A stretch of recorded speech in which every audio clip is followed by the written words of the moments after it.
Nearly 5 million people have fled the fighting in Syria to seek refuge.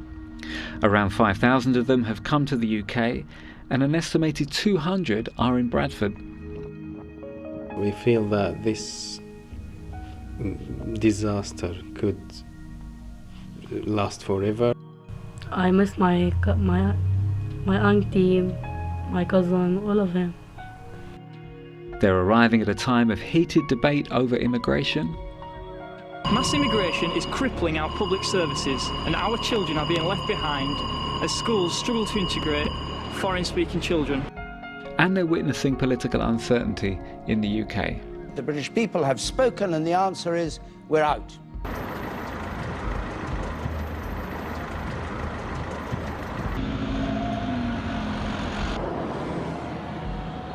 The Syrians who've come to Bradford are the latest arrivals in a city with a long history of immigration.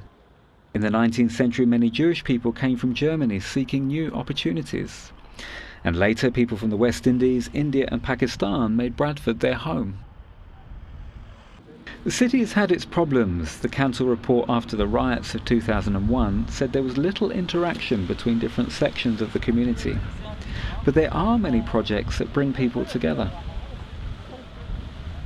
I've come to meet Bashar Farhat, who arrived in the UK in 2015. In Syria, he was a doctor. Now Bashar's teaching English to other asylum seekers and refugees. He says the lessons are vital in helping people to feel part of the wider community.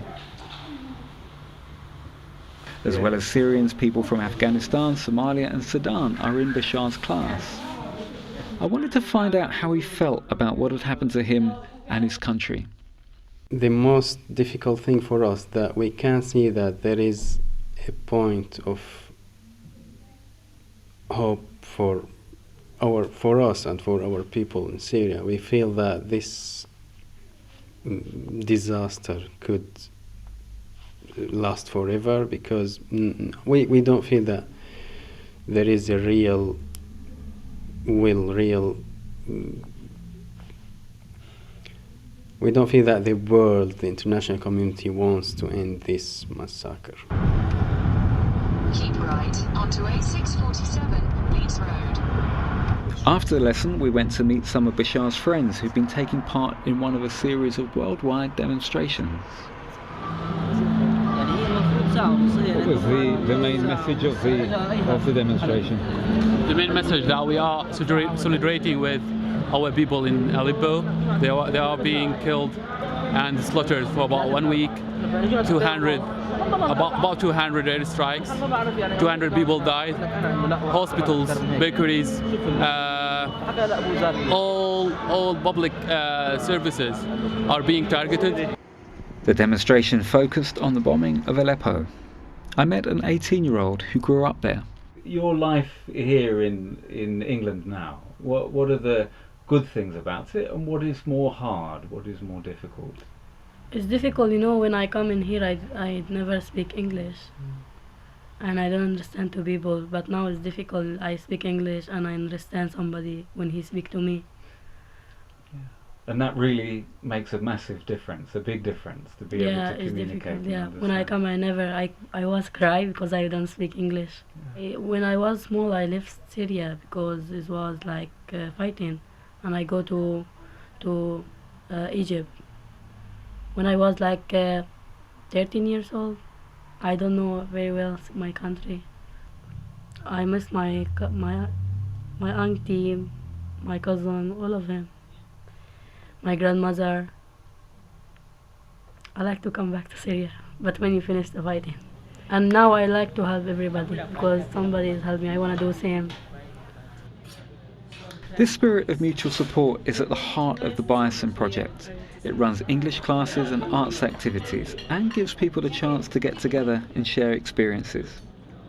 But despite this help, those who work with asylum seekers and refugees say they face many difficulties.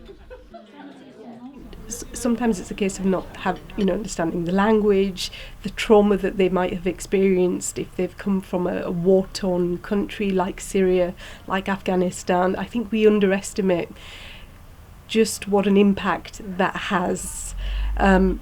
Feeling at times unwanted, feeling a lack of a sense of belonging to the local community. I think since the decision that the UK was going to leave Europe, I've heard numerous incidences of people being verbally abused on the streets. I think it would be naive for us to not acknowledge the role that the campaign has played in kind of at times stoking up hate. Since the referendum, there have been many voices speaking out against xenophobia and hate crime.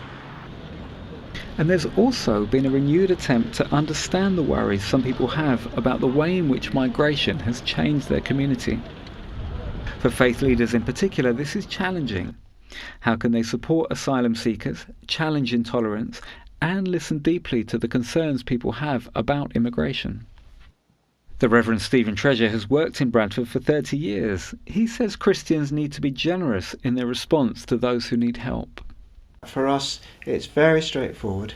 The person that comes is a person who's made in the image of God, and we have to give the same kind of welcome to that person, whoever they are, that Jesus would have given. However, he says that others see things differently. If you're living further out of Bradford, you're in the white area, and you drive into the city centre and you see black-clad women and you see, men in white robes, you're aware that some of the schools are 99 to 100% Muslim, and you think, whoa, what's happening to our city? And so clearly you're not allowed to say certain things that you might feel, but to your friends and in the pub you may well say those kind of things. Another Christian leader who works with Syrian refugees says it's important to try to understand the fears that some people have. Your wife and children in the home, and all of a sudden you begin to receive, visitors. I'm sure maybe one or two of your children might say, Dad, what's going on here? I mean, our bedrooms are taken, and that kind of thing. So I try not to even say it's a myth. It's something that obviously it's human. I mean, everybody wants his or his space. At the Bradford Festival, these worries feel a long way away.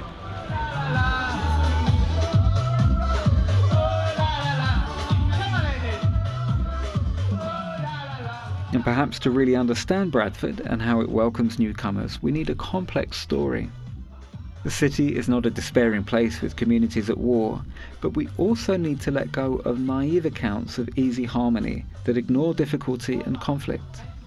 And perhaps it is those who know the city best who can hold a more subtle picture in mind.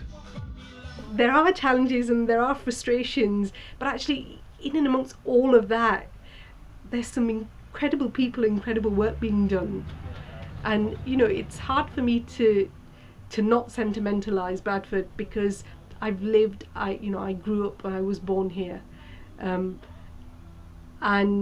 like anything else, it's like an older brother or a younger sibling that you get really annoyed with at times, but actually you still love them. And I think Bradford is a bit like that.